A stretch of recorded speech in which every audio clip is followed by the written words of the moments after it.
ดังสวรรค์เรื่องร้ององค์พระผู้ไพบูลย์รัตนาพรเจ้าบุญญายังไทยเฮาว่าแฝงเฝ้าบ่มัวมอง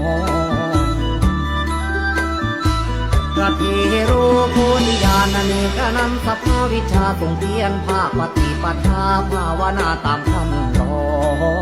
ง